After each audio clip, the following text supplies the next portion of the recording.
toutes nos excuses pour le retard constaté dans le démarrage de cette émission. On va y aller rapidement. On parlera du Niger où les actes terroristes sont aux portes de Niamey, la capitale. Nous irons au Soudan. Le Conseil militaire appelle à une discussion sans condition l'ONU. Ce sera le troisième sujet. La procureure de la CPI, Fatou Bensouda, réclame El Béchir. Et puis nous parlerons enfin du Togo, la campagne pour les municipales 2019. Jusqu'à présent, sans incident. On va commencer avec Pasteur Edo Komi, président du mouvement Martin Luther King et candidat de la Voix des Sans-Voix pour ces municipales. Bonsoir, Pasteur Edo.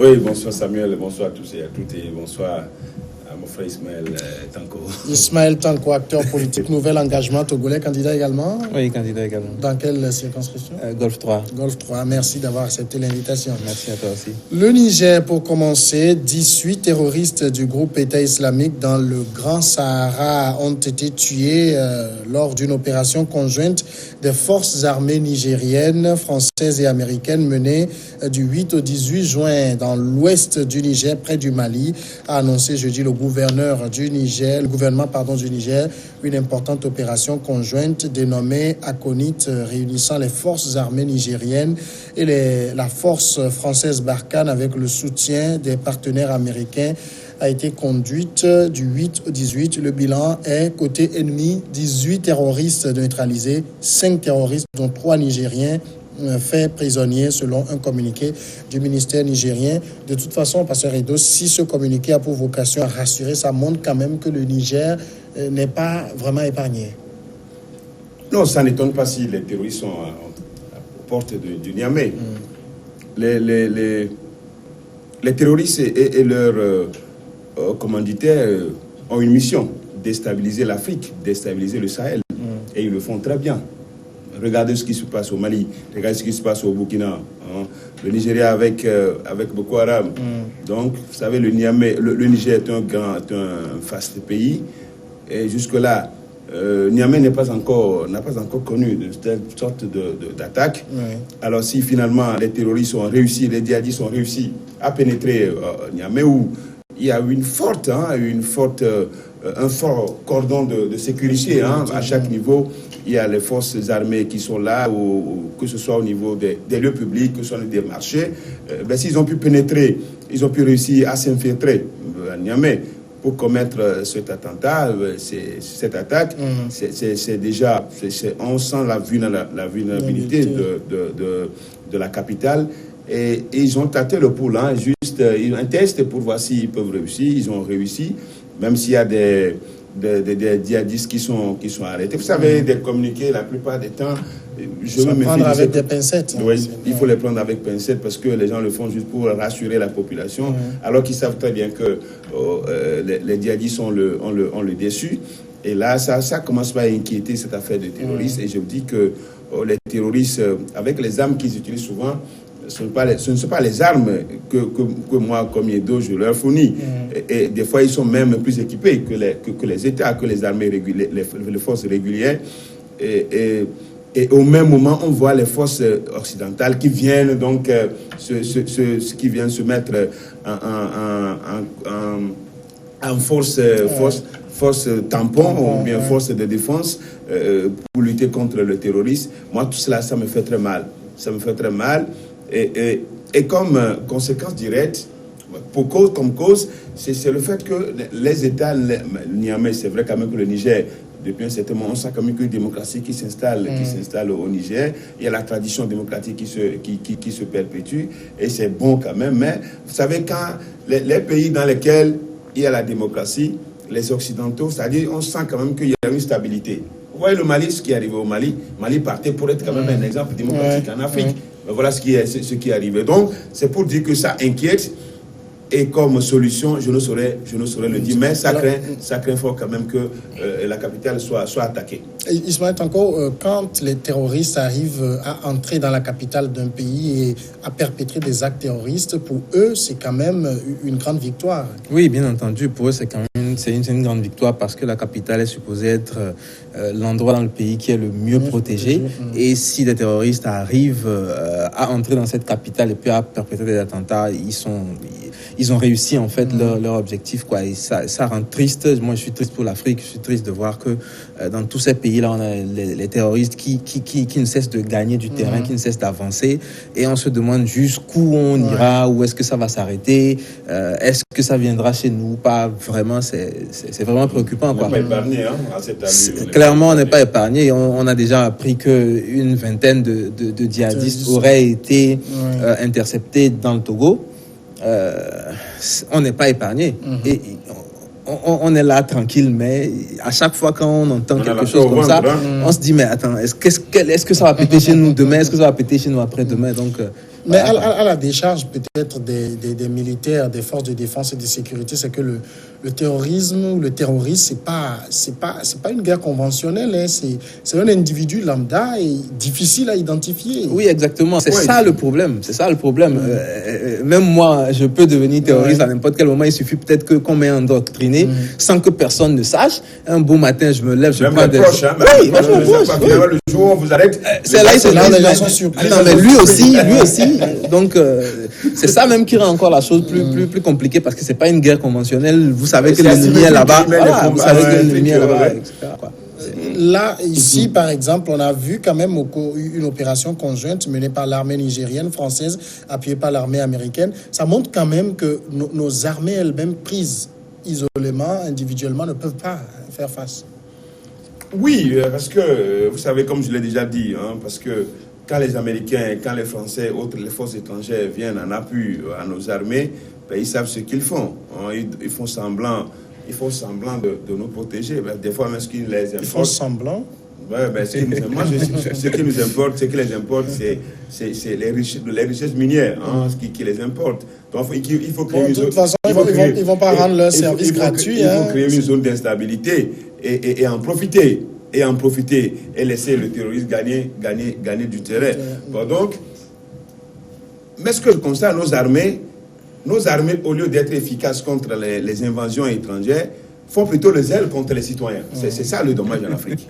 Ils font le zèle, on voit un citoyen, on le menace, on peut tirer sur lui. Mais quand on voit les forces étrangères, on fuit.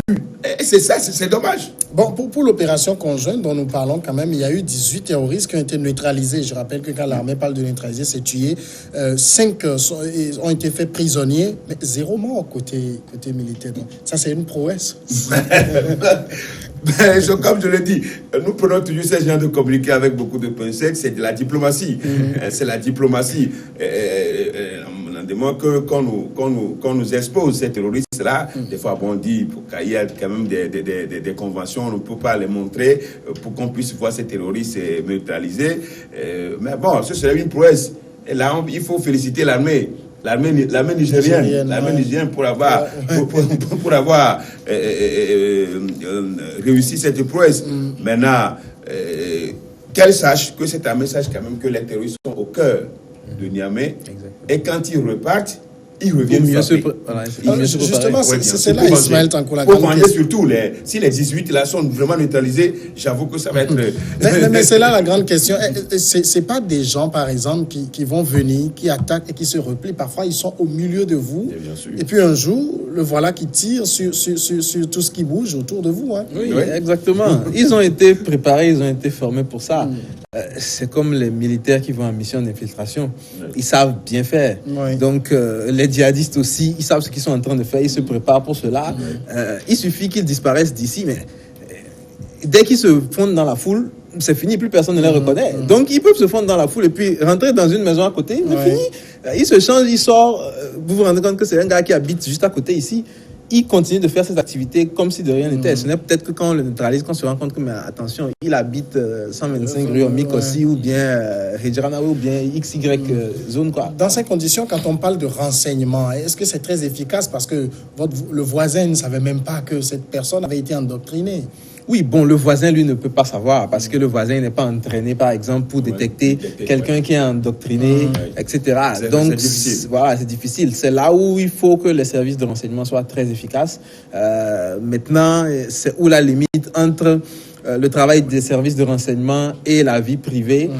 Bon, c'est vrai que ça, c'est un débat qui a lieu en Occident. Chez nous, on ne s'inquiète pas trop de la question de la vie privée, mais c'est là la question où se trouve la limite entre le travail efficace des services de renseignement et la vie privée. Qu'est-ce qui a la primeur? Est-ce que pour une raison de lutter contre le djihadisme, on doit bafouer la vie privée des gens, etc.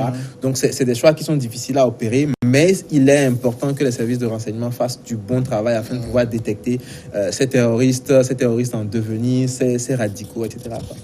On va changer de sujet. Je voudrais peut-être pouvoir compter sur la complicité de la technique parce qu'on n'est plus dans le décryptage là. On est dans regard croisé. Hein. À l'écran, on lit toujours décryptage.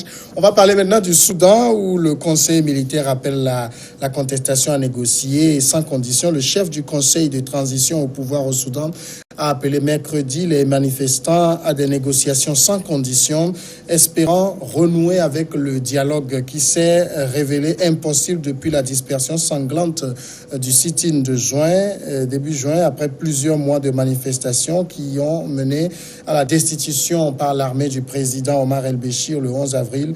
Le Conseil militaire donc avait été obligé d'en venir au bras de fer pour déloger les manifestants. Et aujourd'hui, Pasteur Edo, il demande qu'on revienne à la table des discussions. Non, ce conseil militaire-là, c'est un groupe de malfaiteurs, c'est des terroristes. Ce conseil-là, c'est des terroristes pour avoir tué plus de 100 personnes. Déjà, moi, je les méprise et je les déteste, ces gens-là, finalement.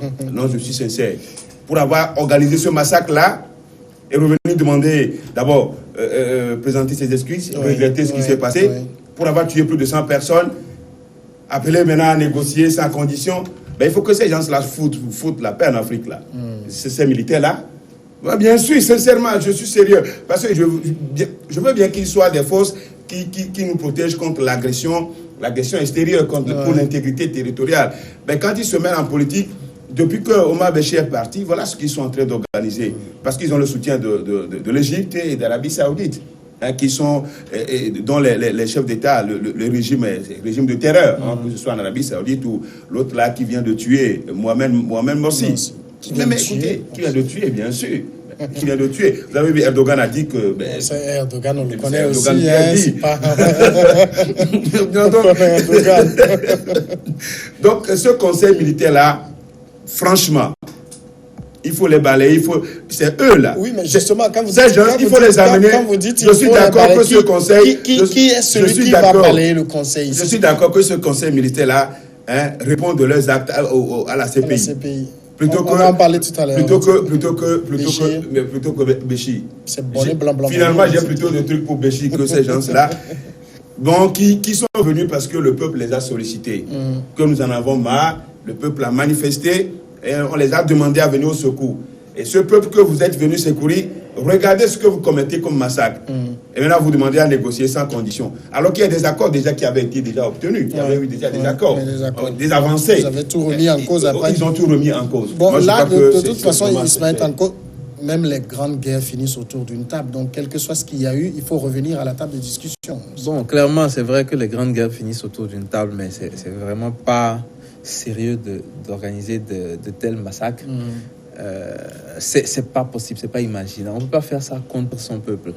On veut le bien du peuple. On peut pas le massacrer. Ce qui s'est passé là-bas, c'est inconcevable. Maintenant, il faut peut-être que en face qu'on ait quand même un certain sursaut patriotique, parce que de toute manière aujourd'hui c'est ce conseil-là qui a le pouvoir et je ne sais pas qui va pouvoir dégager, comme le dit le pasteur, le conseil en question. Donc, je pense que, quels qu'en soient les cas, ils finiront par s'asseoir et discuter avec ce conseil. Quitte à faire des sacrifices, quitte à accepter, à faire des concessions, à faire des concessions afin d'avancer. Aujourd'hui, je pense que le conseil, quand même, doit se sentir un peu aussi en position de faiblesse parce qu'ils ont fait quelque chose, tout le monde les regarde. Donc, en fin de compte, il faut que le camp d'en face accepte de surfer sur cela et de négocier pour prendre plus que ce qu'ils avaient reçu avant. Quoi. Voilà. De toute façon, le Conseil, comme le dit Ismaël Tanko, devrait se sentir en position de faiblesse. Et je vais citer ici un des membres du Conseil qui dit « La situation du pays ne permet pas de rester sans gouvernement. Pour qu'il n'y ait pas de coup d'État, venez négocier. » Voilà.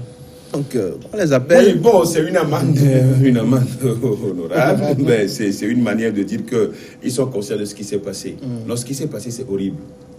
Hein, le peuple soudanais ne mérite plus ça. Après Béchir. Même si on reconnaît quand même que le peuple, c'est-à-dire l'Alliance pour la liberté et le changement, qui est le fer de lance de cette contestation, des fois, ils en font des fois de trop, parce que dans leur demande, mais c'est un peuple qui a retenu cette liberté. C'est comme si vous attachez une pôle. Oui, pendant 1 mois, 2 mois, 3 mois. Oui, mais là, il se trouve qu'on est en politique et puis c'est des enjeux de pouvoir. Et au niveau de l'Alliance pour la liberté et le changement, c'est de grands intellectuels. Et ils auraient dû savoir que les négociations doivent se faire et gagner du terrain mètre par mètre. Alors, les obstacles, où est-ce que les négociations se sont accomplies? C'était au niveau de le nombre de postes à occuper au niveau de la transition, dans le conseil transitoire. Bon, si tel est le cas, je crois que les militaires, en principe, les militaires là ont beaucoup mangé. Ces militaires ont déjà beaucoup mangé. Ils mangent depuis. Ça fait longtemps qu'ils mangent. En principe, il aurait pu dire à ses enfants, là, c'est leurs enfants. Je crois que tous ceux qui sont en face là, la plupart c'est leurs enfants. Dire ok, écoutez, nous allons être des conseillers pour vous. Bon, voilà ce qu'il faut faire. Et essayer de les ménager jusqu'à organiser les élections. Ça pouvait être quelque chose comme ça. Et on va les applaudir pour avoir fait sortir le Soudan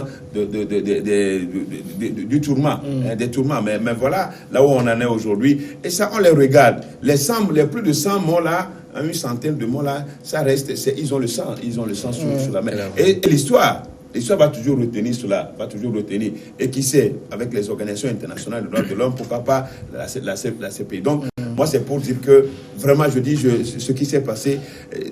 Entre-temps, je me disais qu'avec ce conseil, le Soudan pouvait rapidement sortir de cette tumulte. Mais juste depuis le 8 juin, je crois, c'est ça, hein, quand il y a eu ce massacre-là, le 3 juin, début juin, ça m'a émotionné et j'avoue quand même que je ne veux plus même, si c'est moi qui le dis, je ne veux même plus voir ce conseil militaire, mais je n'ai pas le pouvoir. Je n'ai pas le pouvoir. Et j'estime que le peuple soudanais, les manifestants et surtout l'Alliance pour la liberté et le changement en est pour et comprend vraiment ce que le peuple soudanais a subi. Revenir à la table des négociations, d'accord, mais rétablir la confiance, ça va être très difficile. Oui, c'est clair que ça va être difficile de rétablir la confiance parce que, bon, ils avaient discuté jusqu'à un certain point. Et puis après, ils avaient évolué. Voilà, ils avaient évolué. Et puis après, bon, même si la discussion bloque, ce n'est pas une raison pour perpétrer ce massacre-là. Donc, ça va être difficile de rétablir la confiance. Mais je pense qu'aujourd'hui, le Conseil militaire va faire des gestes. Parce que, comme on l'a dit, ils se sentent coupables ou ils doivent se sentir coupables. Donc, mais le Conseil risque même de créer même son opposition. Bon, en négociant avec des gens. Ils vont devoir faire des gestes, ils vont devoir faire preuve, en tout cas donner des signes de confiance à l'opposition, au camp d'en face, pour que ceux-ci puissent vraiment revenir à de meilleurs sentiments. Ça veut dire qu'il faut s'attendre à ce que si éventuellement, parce que les discussions qui vont s'ouvrir, ce sera sous l'égide de l'Éthiopie, si éventuellement elles s'ouvraient, on va véritablement avancer sur les questions. Mais ils ont intérêt. On devrait avancer. On devrait avancer. Il n'y a pas de raison pour laquelle on n'avance pas. Moi, je me dis, on avancera à partir du point où il s'était arrêté avant. Maintenant, en face, ils vont réclamer plus, quoi. Oui. Ils vont réclamer plus et ils devraient pouvoir l'obtenir, à mon avis. Est-ce que, parce que tout cela se passe, et moi j'avais l'habitude de le rappeler sur ce même plateau, c'est le prix du pain qui a envoyé les gens dans la rue. Exactement. On discutait du partage du gâteau, du pouvoir et tout, mais la situation économique, elle reste exsangue dans le pays. Oui, c'est vrai, vous savez, Est-ce que ça n'aurait pas dû, si effectivement, pasteur, l'Alliance pour la liberté et le changement défendait le peuple, ça aurait dû être la première exigence à poser sur la table de discussion. Entre le pain et la liberté, je crois que les gens ont choisi la liberté. Les gens veulent être libres, même s'ils ont faim. Mais je crois que c'est ce qui est la préoccupation du peuple soudanais. Le peuple soudanais veut être libre. Le peuple soudanais veut parler, la liberté d'expression, la liberté de manifestation. Bref, il veut le vent démocratique, il veut vivre le vent démocratique. Donc, le pain, il se débrouille pour manger. De toute façon, je sais que les Soudanais ne sont pas à jeun. Les Soudanais se débrouillent pour manger. Ils ont profité de la question du pain. Ils se sont rendus compte que beaucoup de gens sont sortis. Bon, ils en ont profité. Autre chose est rentré dedans. Et puis... Le pain, tu l'as toujours dit. Chaque fois qu'on parle de Soudan, tu te demandes pourquoi la première décision n'est pas de rabaisser le prix du pain. De rabaisser le prix du pain, qui est toujours au prix Béchi. Qui est toujours au prix Béchi. Mais les Soudanais préfèrent la liberté. Les Soudanais préfèrent la justice. Je crois que c'est ce qu'ils préfèrent. Plus tard, on verra le problème de pain. Déjà, ce qui veut dire que le problème de pain les a conduits à avoir quand même la tête de Béchi. Ouais. Donc aujourd'hui, ils disent que le pain, l'augmentation du prix de pain leur a quand même été favorable. Mais il y a une chose que je vais ajouter. Souvent, je dis que quand tu n'es pas à une position ou à un poste, il ne faut pas critiquer les gens qui sont là-bas sans retenue. Qui sait, peut-être que quand ceux qui sont arrivés, ils se sont rendus compte qu'en fait, cette histoire de pain-là, qu'il n'y avait pas autre chose à faire. Ouais. C'est une possibilité. Parce que souvent, tu n'es pas assis quelque part, tu gesticules, tu te dis, non, si je suis là-bas, je vais faire ci, je vais faire ça. Mais quand tu arrives, tu te rends compte que c'est pas si simple que ça. Et que si tu diminues le prix du pain, parce que c'est autre chose qui va se passer. Et puis, voilà, quoi. Donc... Bon, ça, peut-être, on en parlera avec les prochains élus. On va voir ce qu'ils vont faire parce que lui aussi, c'est tellement critique aujourd'hui. On va aller à la grande pause et on revient après le journal.